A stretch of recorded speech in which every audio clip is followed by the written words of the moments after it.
স্বরাষ্ট্রমন্ত্রীর একটি গাড়ি থেকে ৬,০০০ পিস ইয়াবা উদ্ধার করা হয়েছে। বিএনপি সরকারকে আমরা একবার স্যালুট দিতে চাই। এই কুচক্রীকে, এই দেশদ্রোহীকে গ্রেপ্তার করে বিচক্ষণতার পরিচয় দিয়েছে। বাংলাদেশের রাজনীতিবিদরা কত বড় দেশদ্রোহী হলে তারা একটা দেশের যুব সমাজকে ধ্বংস করার জন্য নিজের দেশে এইভাবে মাদক নিয়ে আসে। স্বরাষ্ট্র মন্ত্রণালয়ের বিলাসবহুল সাদা রঙের টয়োটা গাড়ি, সামনে পেছনে ভিআইপি প্রোটোকলের চরম দম্ভ, কিন্তু সেই গাড়ির ভেতরেই পাচার হচ্ছিল মরণ নেশা ইয়াবার এক বিশাল চালান। মাননীয় স্বরাষ্ট্রমন্ত্রী সে তার জায়গায় ফেল করেছে এবং ফেল করেই যাচ্ছে। স্বরাষ্ট্র মন্ত্রণালয়ের গাড়ির মধ্যেই মাদক পাওয়া যাচ্ছে, ইয়াবা দেশটাকে ধ্বংস করে ফেলেছে। অতি সত্বর অতি শীঘ্রই মিলন শিক্ষামন্ত্রী এবং ফজু বাগলাকে গ্রেফতার করেন। এই দুই দালালকে যদি অনতিবিলম্বে বিএনপি থেকে বহিষ্কার না করা হয়, বাংলাদেশের সাথে খেলতে এসে অবশেষে ভারতের সুপ্রিম কোর্টে মোদি, বিজেপি এবং শুভেন্দুর মুখোশ উন্মোচন হয়ে গেল। হেমন্ত শর্মার, শুভেন্দু অধিকারীদের মতো নেতারা যে শয়তানির সাইল দিয়েছিল, সেই চক্রান্তে অবশেষে আদালত এক বড় ধাক্কা দিল তাদের। এবার তারা ধরা পড়ে গেল। ভারত যে বাংলাদেশের কত বড় শত্রু সেটা আজকে প্রধানমন্ত্রী তারেক রহমান সংসদে দাঁড়িয়ে কথা বলে প্রমাণ করে দিলেন। এজন্যই মনে হয় মাওলানা ভাসানী বলেছিল, যেই প্রজন্ম বুঝতে পারবে ভারত আমাদের চিরশত্রু, সেই প্রজন্ম জাতির শ্রেষ্ঠ সন্তান। প্রিয় দর্শক, কথায় আছে মিথ্যার উপর ভর করে বেশি দিন চলা যায় না। ঠিক এরকম পরিস্থিতিতেই পড়েছে নরেন্দ্র মোদী, শুভেন্দু অধিকারী বা বিজেপি শাসিত সরকার। প্রিয় দর্শক, এখন বলতে পারেন যে বিজেপি যেহেতু এই মুহূর্তে ভারতের সরকারে রয়েছে, সুতরাং তারা কিভাবে বিপদে পড়ল।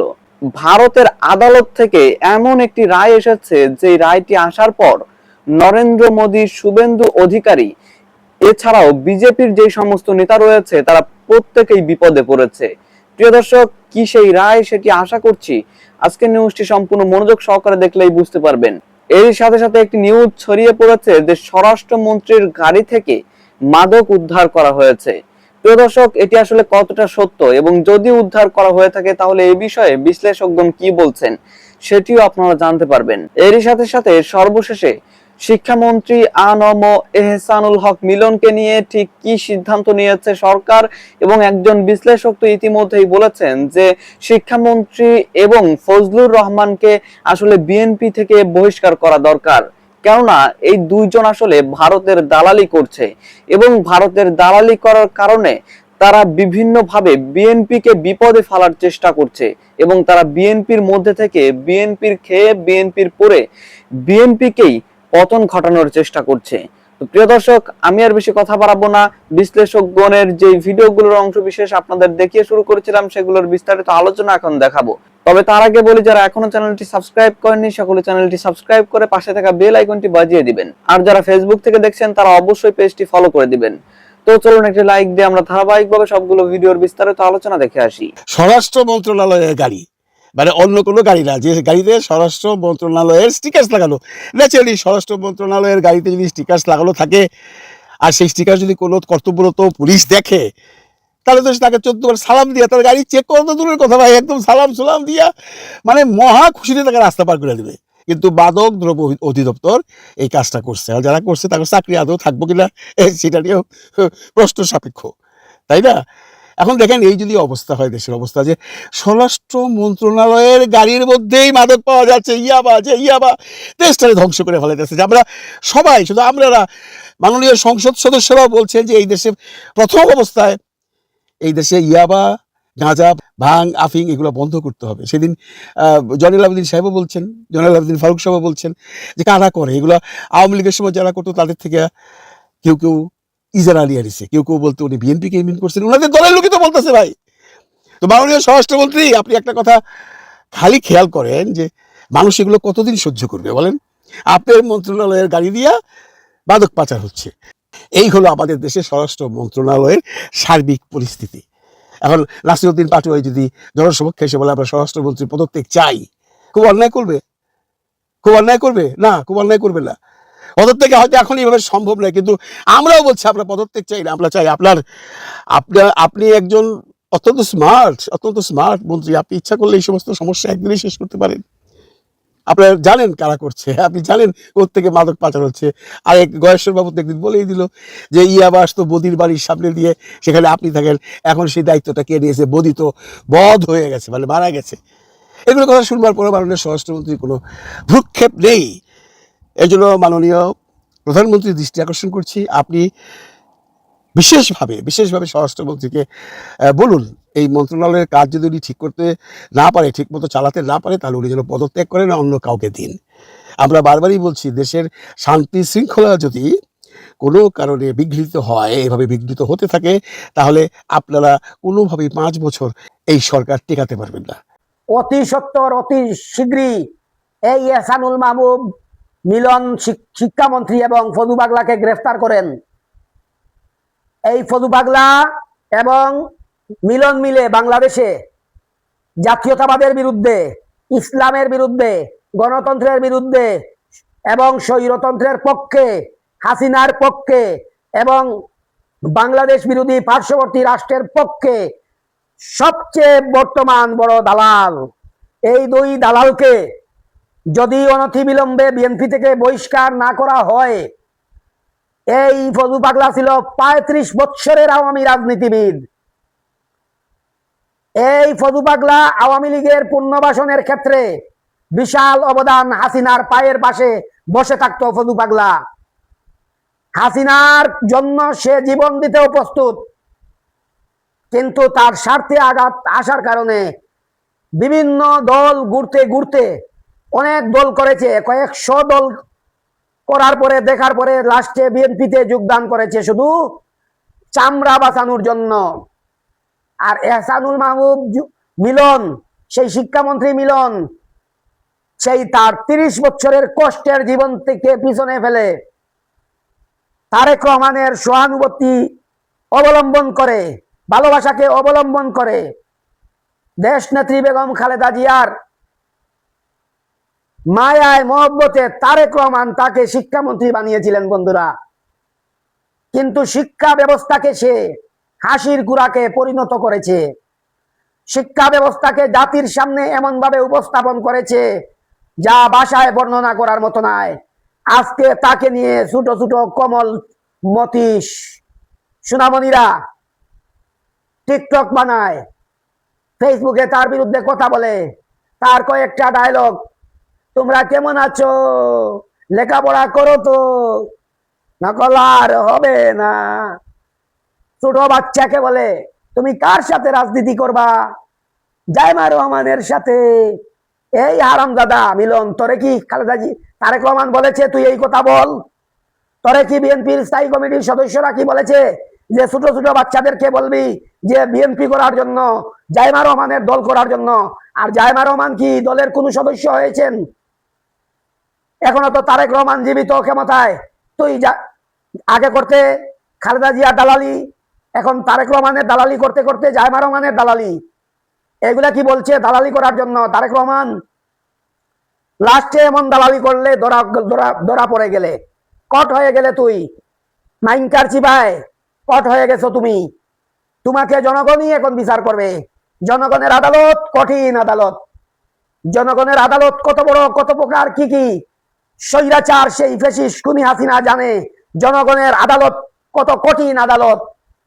জনগণের আদালতে বিচার হয় শুধু 45 মিনিটে, জনগণের আদালতে বিচার হয় মাত্র 1 দিনের ভিতরে, জনগণের আদালতে বিচার হয় শুধু কয়েক মিনিটের ভিতরে। বাংলাদেশের জনগণের আদালতে তোর বিচার?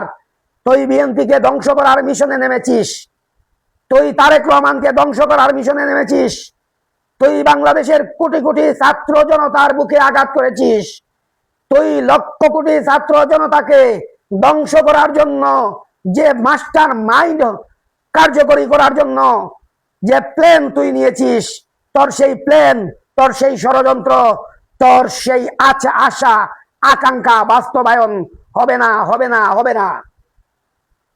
তাই তারেক রহমান সাহেবকে, আমার প্রাণপ্রিয় নেতা, 20 কোটি মানুষের হৃদয়ের স্পন্দন, টেকনাফ থেকে তেতুলিয়া, রূপসা থেকে পাতুরিয়া পর্যন্ত একই আওয়াজ, বাংলাদেশের প্রাণ, বাংলাদেশের জান, তারেক রহমান, তারেক রহমান।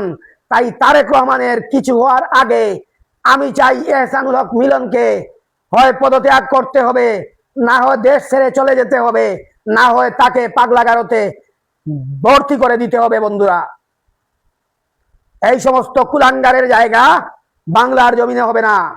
ওর জন্য শেখ হাসিনা যথেষ্ট ছিল। ও যে কত বড় কালচাপ শেখ হাসিনা বুঝেছিল, তাই তাকে জেলের ভিতরে রেখেছিল। উচিত ছিল আয়না করে তাকে ইলেকট্রিক শর্ট দিয়ে ইলেকট্রিক চেয়ারে বসিয়ে শুইয়ে তাকে প্রতিবন্ধী বানিয়ে রাখা। বাংলাদেশের সাথে খেলতে এসে অবশেষে ভারতের সুপ্রিম কোর্টে মোদি, বিজেপি এবং শুভেন্দুর মুখোশ উন্মোচন হয়ে গেল। হেমন্ত শর্মার, শুভেন্দু অধিকারীদের মতো নেতারা যে শয়তানির চাইল দিয়েছিল, অবশেষে নিজের দেশের মুসলিম নাগরিকদেরকে জোর করে বাংলাদেশি তকমা দিয়ে সীমান্তে ঠেলে দেওয়ার যে ষড়যন্ত্র করেছিল, সেই চক্রান্তে অবশেষে আদালত এক বড় ধাক্কা দিল তাদের। কোটি কোটি বাংলাদেশিকে ভয় দেখিয়ে ভোট কুড়ানোর খেলায় এবার তারা ধরা পড়ে গেল। অনেকদিন ধরে বিজেপি সরকার ভারতের অভ্যন্তরে একটা গভীর ষড়যন্ত্র চালিয়ে যাচ্ছে। নিজের দেশের মুসলিম নাগরিকদেরকে বাংলাদেশে অনুপ্রবেশকারী বলে চিহ্নিত করে দেশ ছাড়া করার একটা নীল নকশা করেছিল। আর এই শয়তানের সামনে ছিলেন আসামের মুখ্যমন্ত্রী হেমন্ত বিশ্ব শর্মা আর পশ্চিমবঙ্গের বিজেপি নেতা শুভেন্দু অধিকারী। কিন্তু সোমবার অর্থাৎ গত পরশুদিন ভারতের সুপ্রিম কোর্ট এই ষড়যন্ত্রের মুখোশ একেবারে খুলে দিয়েছে। জাস্টিস বিক্রমনাথ ও জাস্টিস সন্দীপ মেহতার বেঞ্চ আসামের গুয়াহাটি হাইকোর্টের 27টি রায় একসাথে বাতিল করে দিয়েছে। ভারতের বিচারিক ইতিহাসে এত বড় একসাথে রায় বাতিলের ঘটনা খুবই বিরল, এবং অবশেষে তারা এই সাহসী কাজটা করে দেখিয়েছে। তো চলুন কি ছিল এই 27টি ধারায় আমরা দেখি। আসামের ফরেনার্স ট্রাইব্যুনাল ও গুয়াহাটি হাইকোর্ট এই 27 জনকে বাংলাদেশি বলে ঘোষণা করেছিল। তারা যুক্তি দেখিয়েছিল নামের ইংরেজি বানান সামান্য আলাদা কিংবা কাগজপত্র অর্থাৎ ছোটখাটো অসঙ্গতি ছিল কাগজপত্রে। সুপ্রিম কোর্ট বলেছে এটা সম্পূর্ণ ভুল ও একপেশে প্রক্রিয়া। আদালত 3টি যে গুরুত্বপূর্ণ পর্যবেক্ষণ দিয়েছে, তার মধ্যে নামের বানান ভুলের কারণে কাউকে বিদেশি বানানো যায় না। দ্বিতীয়ত, একজনকে বিদেশি বললে তার 14 জন আত্মীয়কেও বিনা তদন্তে বিদেশি ঘোষণা করা হয়েছে, সেটা সম্পূর্ণভাবে অন্যায়। অভিযুক্ত ব্যক্তিকে আদালতে হাজির না করেই রায় দেওয়া হয়েছে, যা নাগরিকত্ব কেড়ে নেওয়ার কোনো আইনি ভিত্তি নেই। অর্থাৎ এভাবেই হেমন্ত শর্মার বুকে লাথি মারা হয়েছে। হেমন্ত শর্মার শয়তানি শেষ পর্যন্ত ধরা পড়ে গিয়েছে। ঠিক একই দিন হেমন্ত বিশ্ব শর্মা বিধানসভায় গর্ব করে বলেছেন, গত 2 বছরে অর্থাৎ 24 থেকে 26 জুন মাসের মধ্যে 1679 জনকে বাংলাদেশে পুশব্যাক করা হয়েছে। কিন্তু সুপ্রিম কোর্টের রায় বলছে এদের মধ্যে বেশিরভাগই ভারতের বৈধ নাগরিক ছিল। আরো ভয়ঙ্কর তথ্য সামনে এসেছে। আসামে 91,000 সন্দেহজনক ভোটার আছে বলে হেমন্ত নিজেই বলেছেন। এর মধ্যে 56,000কে ফরেনার্স ট্রাইব্যুনাল বিদেশি বলে চিহ্নিত করেছে। সুপ্রিম কোর্টের রায় প্রমাণ করেছে এই 56,000-এর বড় একটি অংশই আসলে ভারতেরই অরিজিনাল নাগরিক। শুধু রাজনৈতিক উদ্দেশ্যে তাদের নাগরিকত্ব কেড়ে নেওয়া হয়েছে। বিজেপি এই মুহূর্তে ডাবল স্ট্যান্ডার্ড গ্রহণ করেছে। অর্থাৎ নির্বাচনের সময় মোদি, অমিত শাহ, শুভেন্দু অধিকারী, হেমন্ত শর্মা সবাই চিৎকার করে বলেন আসামে কোটি কোটি বাংলাদেশি ঢুকে পড়েছে, হিন্দুরা নাকি সংখ্যালঘু হয়ে যাচ্ছে। কিন্তু আসাম সরকারের নিজের তথ্যই বলছে বিদেশির সংখ্যা মাত্র 56,000। এটা সিরেফ ভোটের একটা রাজনীতি করা হচ্ছে। মুসলিম বিরোধী ঘৃণা ছড়িয়ে হিন্দু ভোট কুড়ানোর নোংরা খেলা চলছে। পুশব্যাকের আসল নৃশংসতা আমরা যদি দেখি, তাহলে বিজেপি সরকার 1950 সালের পুরনো ইমিগ্রেশন অ্যাক্টের একটা অংশ ব্যবহার করে জেলা প্রশাসনকে বিশেষ ক্ষমতা দিয়েছে। সন্দেহ হলেই পুলিশ গ্রেপ্তার করে সীমান্তে ঠেলে দেয়, আপিল করার সুযোগও দেওয়া হয় না। ফলে অনেক ভারতীয় নাগরিকই তারা সীমান্তের কাছে মানবেতর জীবনযাপন করছে। বাংলাদেশ ও আন্তর্জাতিক আইন অনুসারে তাদের গ্রহণ করছে না, কেননা বাংলাদেশের অধিকার আছে, তারা নিজের দেশের নাগরিকদেরকে গ্রহণ করবে, অন্য দেশের নাগরিকদের কেন গ্রহণ করবে? তো এই মুহূর্তে সুপ্রিম কোর্টের এই রায় শুধু 27 জনের বিচারে নয়, এটা বিজেপির পুরো ঘৃণা রাজনীতির বিরুদ্ধে একটা বড় ধাক্কা। হেমন্ত শর্মা ও শুভেন্দু অধিকারীদের মতো নেতাদের শয়তানি এখন আর লুকানো গেল না। অর্থাৎ এই মুহূর্তে গোটা পশ্চিমবঙ্গে যেমন বিজেপি সরকার ক্ষমতায় আসার পর শুভেন্দু অধিকারীর মাধ্যমে বাংলাদেশে পুশব্যাক নাটক সাজিয়ে মূলত যারা বিজেপিকে ভোট দেয় না, অর্থাৎ যারা তাদের বিরোধী, বিশেষ করে তৃণমূল কংগ্রেসের পক্ষের শক্তি ছিল, তাদেরকে বাংলাদেশে বাংলাদেশি বলে তাদেরকে জোর করে ঠেলে দেওয়া হচ্ছে। কিন্তু বাংলাদেশ সরকারও তাদের গ্রহণ করেনি। সীমান্তে প্রতিরক্ষা বৃদ্ধি করার মাধ্যমে, কঠোর নজরদারির মাধ্যমে একজন নাগরিককেও ভারত অবৈধভাবে বাংলাদেশের ভিতরে পুশব্যাক করতে সক্ষম হয়নি। আমাদের সাহসী বিজেপি সেনারা এই প্রধানমন্ত্রীর সোয়াই পরিবর্তন হয়ে গেছে এবং তারা এই বিএসএফ এর চোখে চোখ রেখে তাদের সাথে প্রকাশ্যে একেবারে হাতে অস্ত্র ধরে জানিয়ে দিয়েছে, যদি তোমরাও অস্ত্র প্রয়োগ করে বিজেপির উপরে বড় ধরনের কোনো দাদাগিরি দেখিয়ে আমাদের দেশে অন্যায়ভাবে তোমার দেশের নাগরিক পুশব্যাক করতে চাও, তাহলে মনে রাখবে সেই অস্ত্র আমাদেরও আছে। এভাবেই বিজেপির একজন সাহসী সেনারা তাদের চোখে চোখ রেখে তাদের একেবারে মুখের উপরে প্রতিবাদ জানিয়েছে। এবং বিজেপির এই হিংস্র রূপ দেখে, এই বাঘের সাহস দেখে শেষ পর্যন্ত তারা লেজ গুটিয়ে পালিয়ে যেতে বাধ্য হয়েছে। আর এবার অবশেষে সুপ্রিম কোর্টের রায়ও সেটাই প্রমাণ হয়ে গেল যে অন্যায়ভাবে কখনো নিজ দেশের নাগরিকদেরকে জোরপূর্বক বাংলাদেশে ঠেলে দেওয়ার যে হীনমন্যকর এক ষড়যন্ত্র শুরু করেছিল বিজেপি, সেটা সম্পূর্ণভাবে অন্যায় ছিল। হেমন্ত শর্মা শুধু রাজনৈতিক উদ্দেশ্য সাধনের জন্য, শুভেন্দু অধিকারী শুধু রাজনৈতিক প্রতিহিংসার শিকার হওয়ার কারণে মূলত সে ঘৃণাকে কার্যকর করতে যে অবশেষে একের পর এক বাংলাদেশি বলে মূলত ভারতের নাগরিকদেরকে ঠেলে দেওয়ার এই ষড়যন্ত্র শুরু করেছিল। আরো আশ্চর্য হয়ে যেতে হয়, ভারতের বিজেপি সরকার যে যে রাজ্যগুলোতে ক্ষমতায় রয়েছে সেই রাজ্যগুলোতে মুসলিমদের উপরে অত্যাচারের এক প্রকার স্টিম রোলার পরিচালনা করা হচ্ছে। আমরা গতকাল একটা প্রতিবেদনে দেখেছিলাম কিভাবে তারা একের পর এক বিভিন্ন রাজ্যগুলোতে টার্গেট করে করে মসজিদ ধ্বংস করে দিচ্ছে, মুসলিম স্থাপনাগুলো ধ্বংস করে দিচ্ছে।